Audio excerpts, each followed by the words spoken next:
All right, man. I'm a finance guy. You know I'm a finance guy. The people that watch this thing know I'm a finance guy, but we're not actually going to talk about financing today, right? So uh, we met about a year ago. You're just an interesting guy. You joined an interesting company, a couple months ago, whatever it is. So why don't you start by introducing yourself? Sure. Well, first of all, thank you so much for having me on. I'm super excited to be, just chatting about business today and all sorts of cool stuff. So Nabeel Khudabux, I've kind of made my career at KPMG, had 9 roles, call it, in my time there. So did a little bit of everything. Was our strategy and competitive intelligence leader, vice president of business development, and even strategy and operations leader for our management consulting practice nationally. And just recently, I joined Launchcode, which is a custom software solutions development company right here in Calgary, Alberta. So it's exciting times, and the tech industry here is booming. So yeah, thanks for having me. Launchcode's kind of an interesting company. One, I didn't know it existed in Calgary until you joined it, but two, it's right. It's obviously selling itself as a software company of sorts, but its genesis is, maybe as an outsider, it looks more like a hardware company insofar as it started with this ID scanning equipment that you would expect to see at like a bar or a nightclub, right? Yeah, well said. So a lot of software companies or product companies don't actually have a foundation in product development. Yeah. But Launchcode was an interesting case because, call it 13 years ago, our founder and CEO started Patreon Scan, which was his way of protecting his daughters in this world that we live in. And so Patreon Scan would be that hardware company that you go to a bar, you go to the liquor store, you go to the airport, and they scan your ID, and it tells you if that ID is accurate or fake. And, all of those clients were starting to talk to us a little bit more about custom work. And of course, having that foundation and actually developing a product made us that much better at understanding product development, software development for our clients. And so now when we enter an engagement with a client, we understand that end game of, well, what is it really like to create a product or a software, and how does it tie into business goals?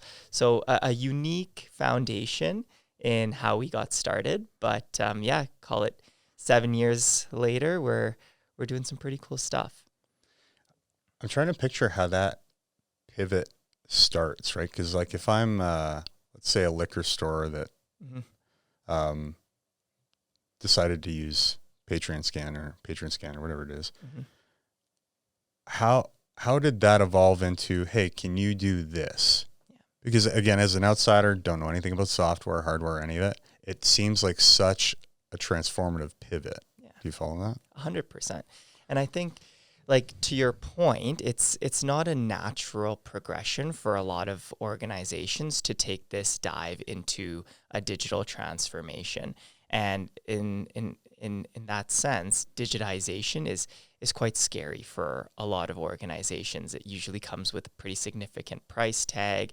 There's some training, there's some evolution internally that has to take place to be able to adopt a digital transformation. But I think a lot of leaders in the past, call it 5 to 10 years, have seen the entrance of radical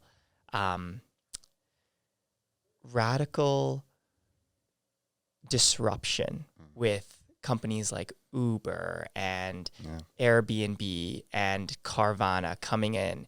And now all of a sudden, business owners and leaders are thinking, well, how do we protect ourselves from getting completely wiped out from the landscape in terms of competition? And so it's an interesting conversation to be able to go in and talk to business leaders who might inherently not think about digital transformation like a liquor store or like an airport, but understand that something is coming. And if we're not at the forefront of transformation, then we're often laggards, and we're the first ones to be kind of sideswiped out.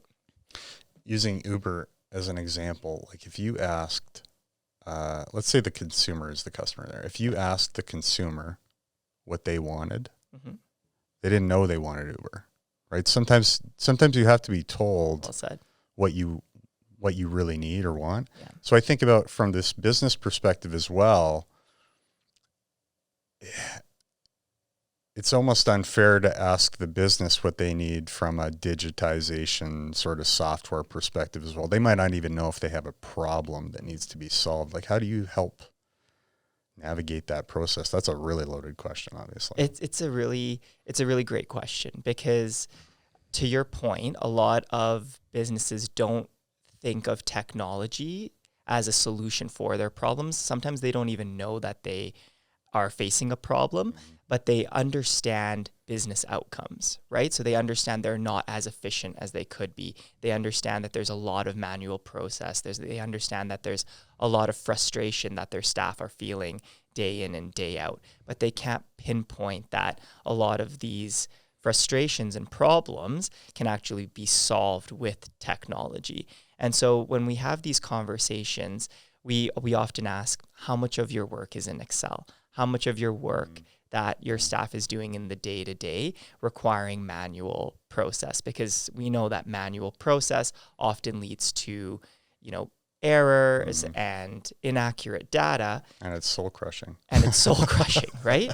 A simple example that I like to give out is if you're, an organization that has to recruit a lot, which most organizations are run off of talent, how long does it take to get a candidate through the process, and how much of that is manual inputs?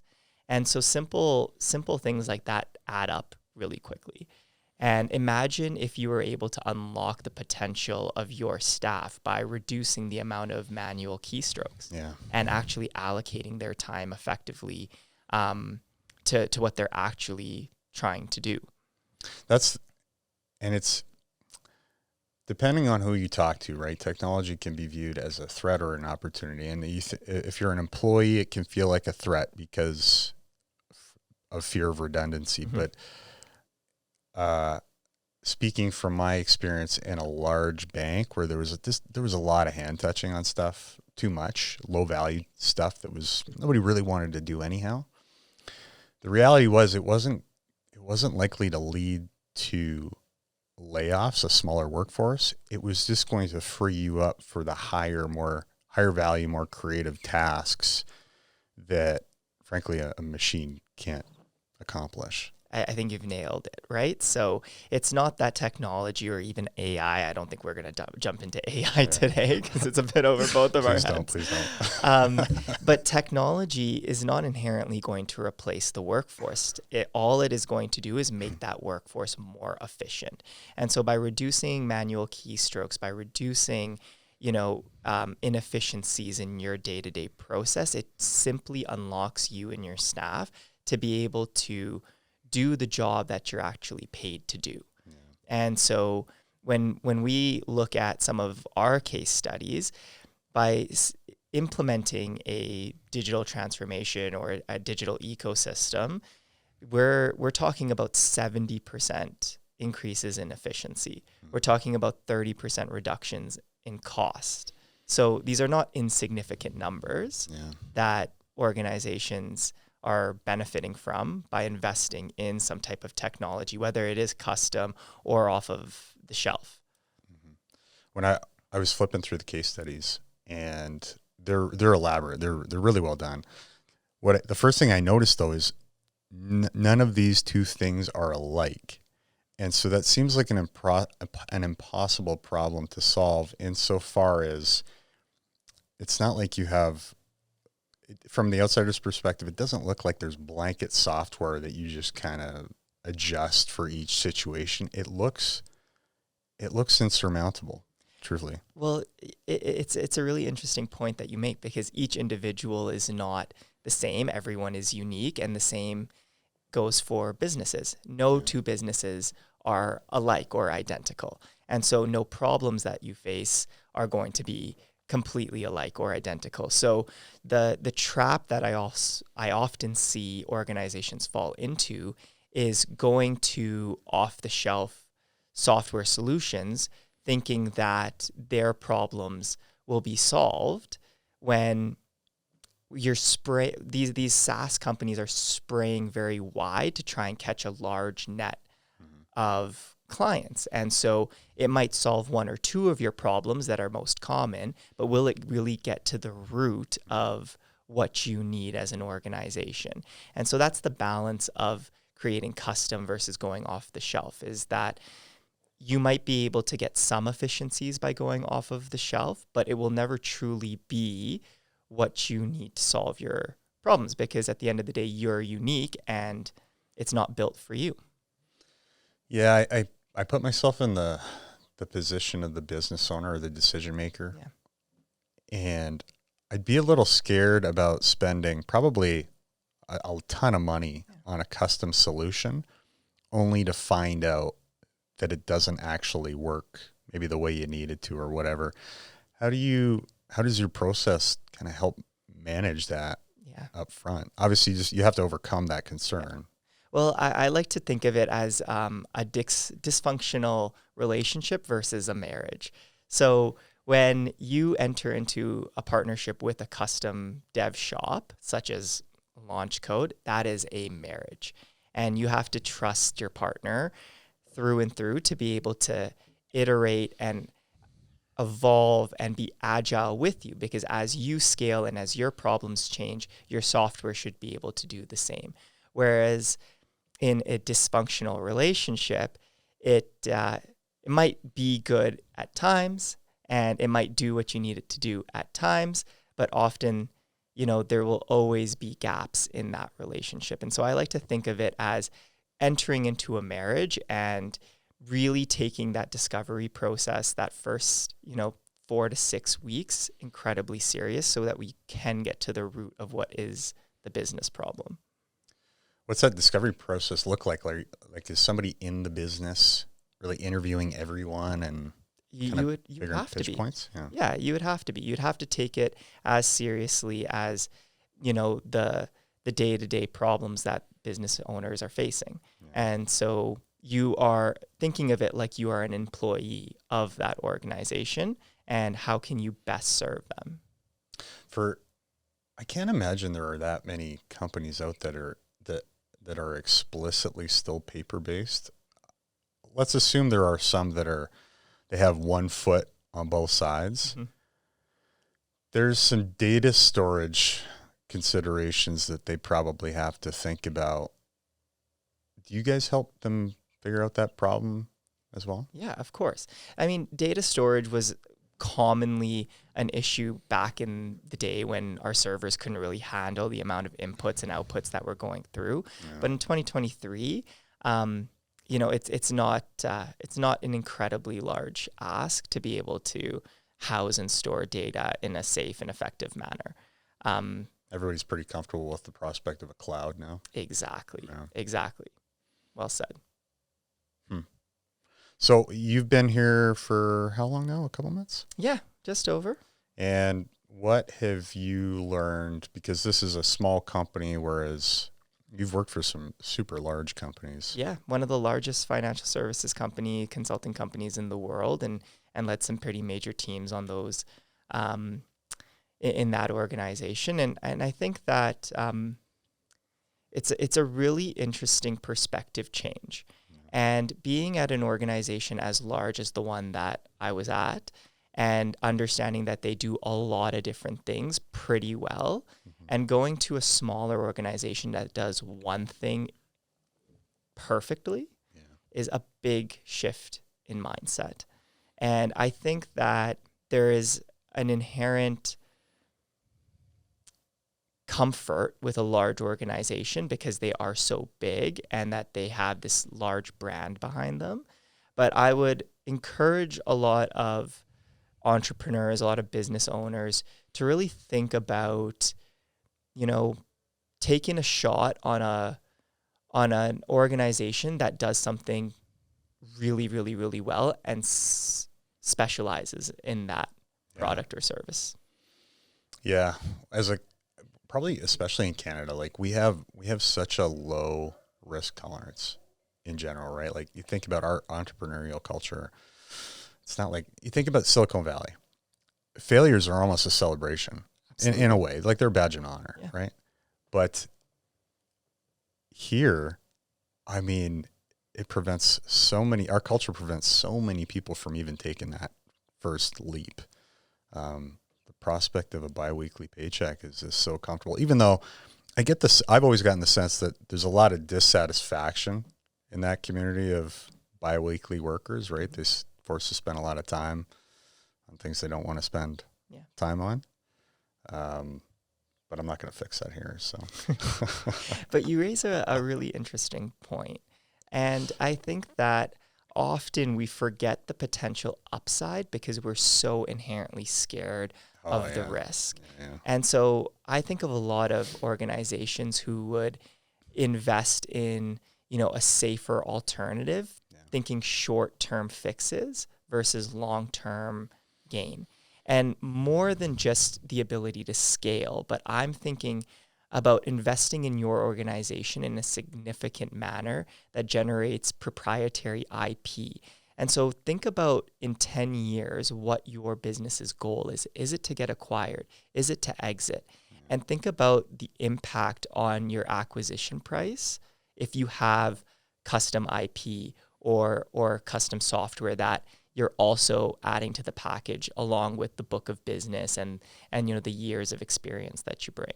It's wild the multiples that you can get with IP. Is there data out there that kind of says, oh, absolutely, expect this massive range? Absolutely, right? And it goes to goodwill. It goes to again having something that is a differentiator that you own, puts a massive target on your back for acquisition, and also increases your multiple by, call it, at least 3 or 4 times the initial investment that you've made into this IP or into this custom software, product, hardware.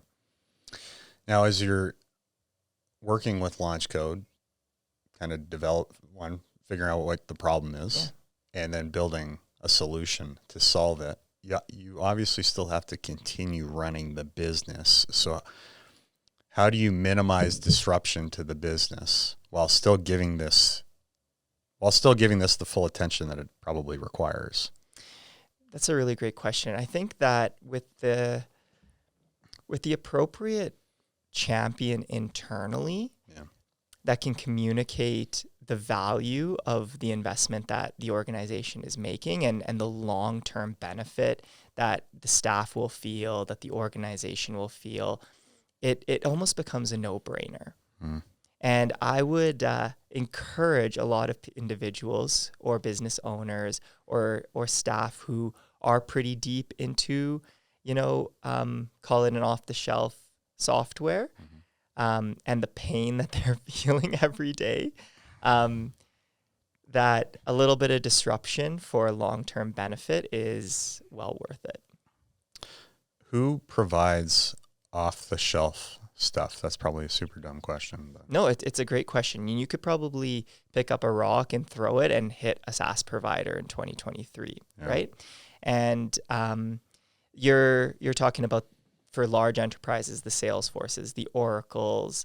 For smaller, medium-sized enterprises, you've heard of Monday.com, you've heard of HubSpot.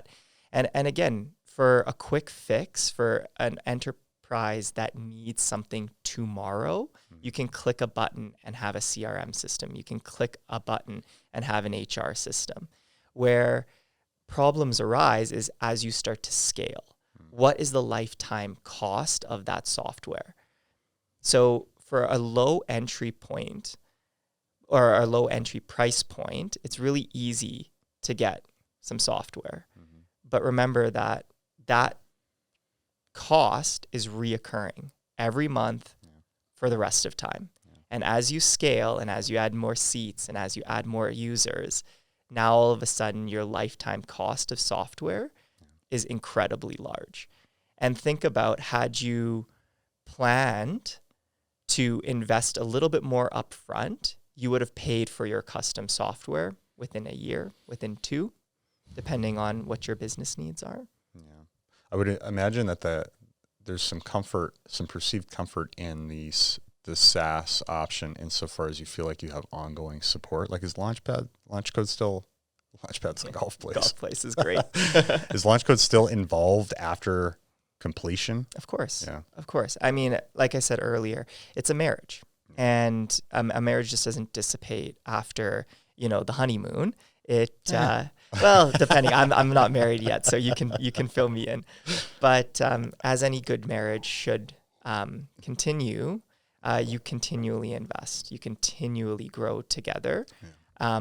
And again, the benefit of a Launchcode is that as you scale, as your business's needs change, we are still right there, and we are able to customize and update as you need.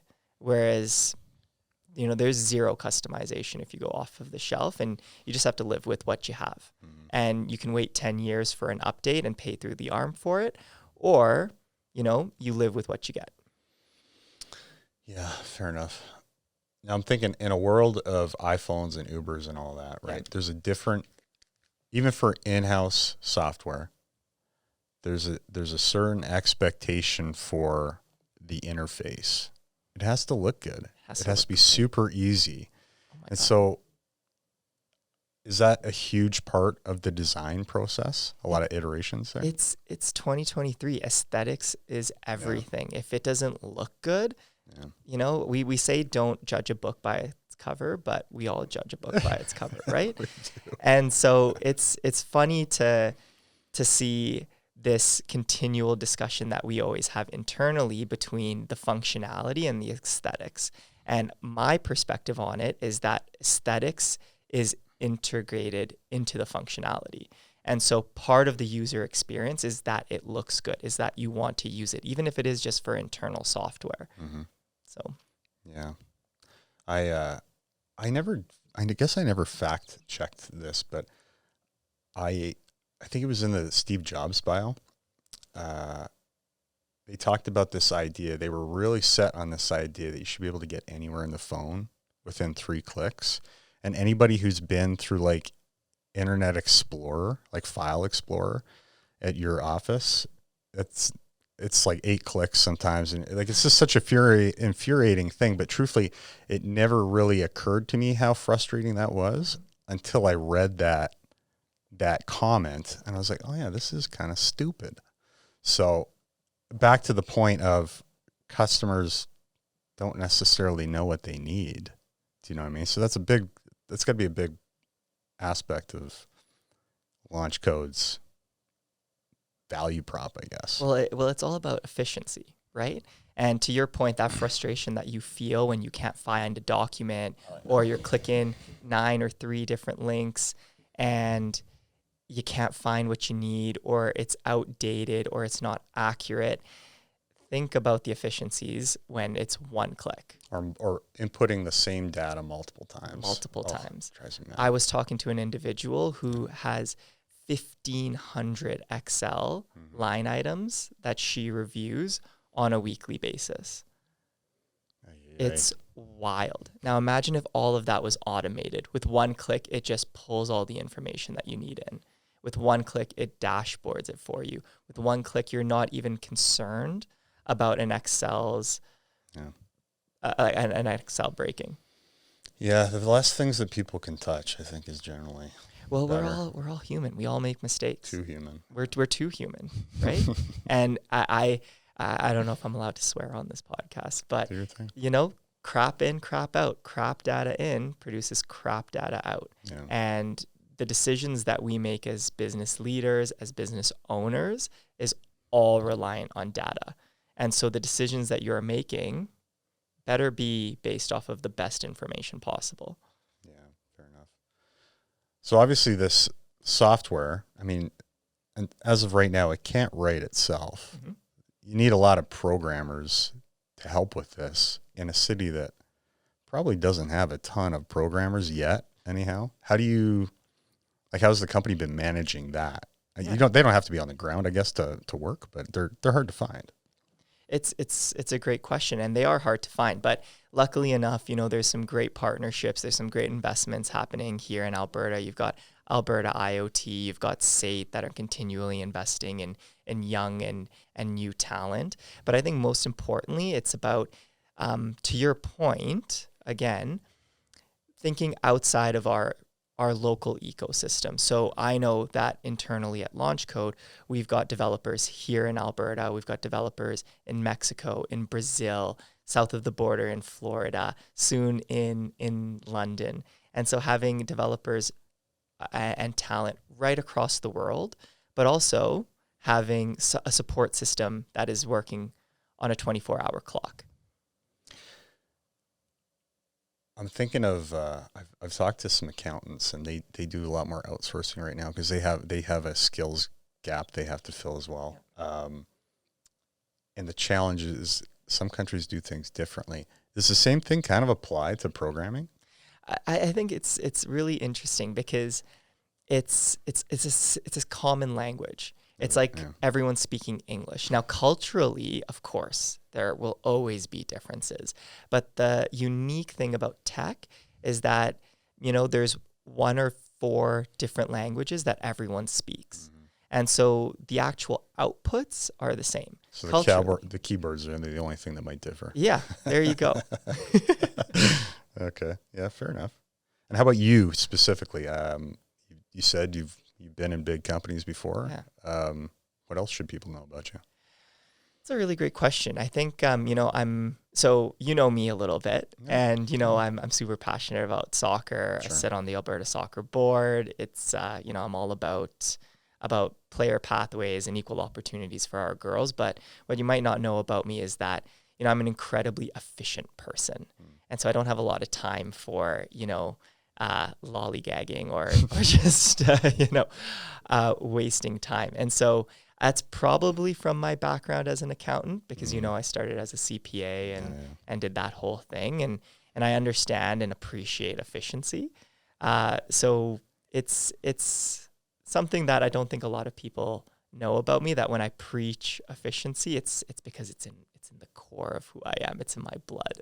Sure. You do have a really unique path as a CPA, right? Like why don't I meet more people that have gone and they didn't get off the partner route? Like, you're the only one that I've ever met that really took a very different path. Yeah, well, I didn't even know if it was an option. I don't think it was an option at the time. I still don't think it is. I remember I was the very first lateral transfer from audit into marketing in our firm's history, I believe. So it's a very uncommon path. But when it comes to the accounting world in particular, I think I have the utmost respect for it, but also a very unique understanding of it, because not only did I deliver, accounting services, then I sold them, I marketed them, and ultimately I built the strategies around consulting and accounting growth. And so having that understanding of what the ins and outs and the pain points of an accounting firm is probably integral to my foundation as a strategist, as a business leader. Yeah, fair. And I mean, the big four, they can grind you to a pulp, but there is no better training ground realistically. Same as the banks. You've absolutely nailed it. I tell all the young people that I have the privilege of talking to that the investment that you make and the progression that you get by going into a big organization is unparalleled. There's nowhere else that you can, with the right work ethic and grind and grit, become a manager in 4 years, become a director in 8. And if you make that investment in yourself, now all of a sudden you're leaving at a director level, or you make the grind to partner. There does seem to be a real member issue, though. Hey, like in terms of getting new undergrads to want to be CPAs, like something has changed. And the number one complaint I hear about is, they just want work-life balance. I think it's more complicated than that, but what's your perspective there? It's, accounting has never been a sexy job. What? Right? I know, contrary to popular belief. But I think now more than ever, there is a stigma around what the work-life balance is at a big organization, at a big four, at a big bank. Do I necessarily think that it's true? No. I think that, like all businesses, it's very cyclical. You have very busy times, you have very slow times. Mm-hmm. And I think that there's a hyper focus on busy season. Tax season, yeah. And it's an unfortunate reality, because at the end of the day, we will always need accountants, just like we will always need trades workers, we will always need bankers, we will always need these service providers. And I think that there's just a stigma around what that balance of life is. Mm-hmm. And I think it's on the rest of us to actually, who have had a good experience in Big Four, who have benefited from the progression, who have benefited from the rapid learning cycles, to really go and pass on that knowledge to the next generation. But then again, when me and you were growing up, you couldn't become TikTok famous in a night and make more money than either of us could ever hope to. So it was MySpace. ICQ, right. Maybe, I don't know. MySpace was very popular back when we were kids. So yeah. Yeah, fair enough. Yeah, it's tough, right? I definitely notice, like, the industry is trying to change. They're frankly bringing in automation in some form, because if you can't fix the labor issue, then fix the capacity issue elsewhere. The consequence is that there also seems to be a lot more pressure on mid-sized accounting firms to start providing advisory services, right? Which is a higher value service. Yep. But it's not easy to acquire that expertise without having already done it, let's say at a Big Four. Because ultimately you still have to do the tax stuff, right? Like there is still a capacity. You can't automate everything, I guess, by the sounds of it. So you've made a really great point here. And I think that my caution to mid-size or call it smaller accounting firms is to be very careful in falling into this trap of advisory work. And you saw that a large Big Four with the color scheme of green and yellow was trying to split their audit practice as well as their consulting practice and have them as two separate entities. And that failed. And the reason why is because there might be a higher price tag for the consulting business, but at the end of the day, that is very project based. So once you come in and you deliver your project, now it's done. Whereas in the audit and tax world, that is reoccurring revenue. Mm-hmm. And so you might not have that big ticket $2-3 million ERP implementation, but you have a reoccurring steady revenue stream that is consistent and that you can plan for and staff for every single year. And in this world that we're living in, where talent is such a hot commodity, that it's hard to find the right people and it's hard to keep people happy. You don't want people sitting on the bench that's also eating into your profit margin. Yeah. And you also don't want to have to ramp up for a large project out of the blue. And so to mid-size accounting firms that are really looking at pushing into this consulting world, I would caution them and say that there is an opportunity, because the more Big Fours that branch out and start to prioritize the consulting world, that means that there's more independence issues and that there are more large-scale audit and tax services that those Big Fours can no longer provide. And so there's a tremendous opportunity for that mid to small size accounting firm. And I think that with their expertise, and if they were to stay in their lane and not try and differentiate too much, they're well positioned for long-term success. I sympathize with the whole recurring revenue thing. Yeah. As somebody who's in a highly transactional business. Absolutely. Same it's with hard. Me. It's hard to budget for. I mean, it can be a nice problem to have at times, yeah. But you think about, at least in some businesses have a variable workforce. Like, it's just easy to send people home and pick them up, but that doesn't really exist with accountants, unfortunately. No, and it's an unfortunate thing, because there aren't contract accountants as freely available as there are contract consultants. I know an accounting firm they're trying to build out like a bit of a franchise ecosystem, and one of the components that they are trying to incorporate there is capacity sharing. Ultimately, a job board of sorts where you can request work to fill downtime, or you can say, look, we are too busy. Can somebody buy this job? This is the price. That would seem like a nice little middle ground. It's obviously a huge investment to get a project like that up, like to ecosystems. I mean, nothing is cheap if it's going to be done properly. But clearly, you're not the only one that is kind of concerned about this capacity issue. Yeah, absolutely. And it's that type of forward-thinking mentality that I think we really need as a society. How can we do things differently? How can we lift each other up and support each other and invest so that, we can succeed together?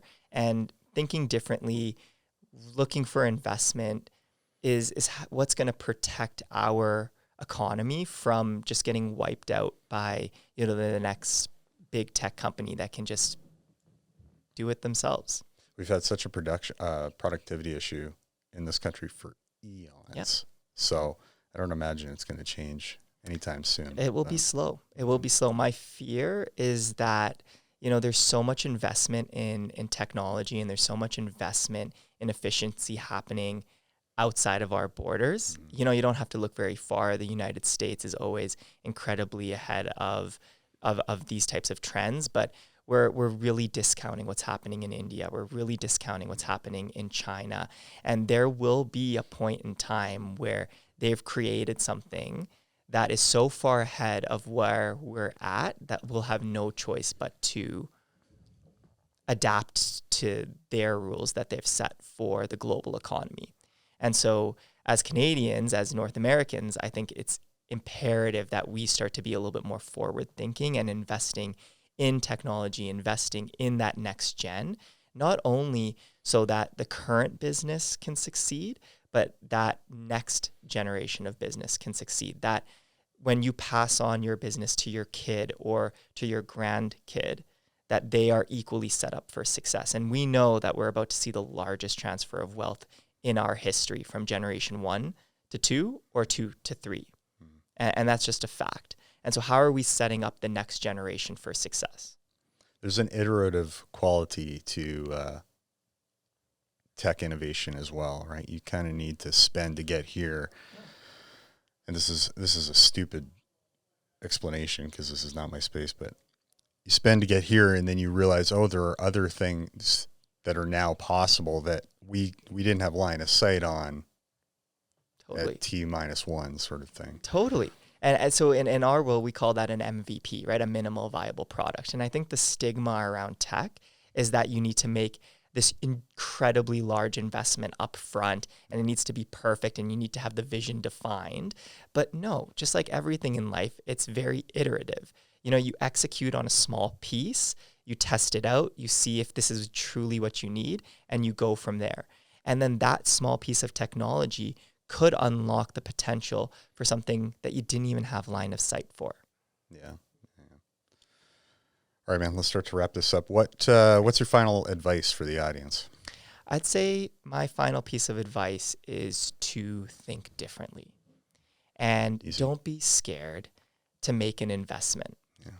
And, my final words to the audience is that if you can push yourself, push your team to be more forward thinking, to look past, a small entry-level price point. Think about the lifetime value. Think about what your strategy over the next 10 years is. Is it an exit? Is it an acquisition? Is it to leave your business to the next generation? And how are you going to set up yourself to be able to do that?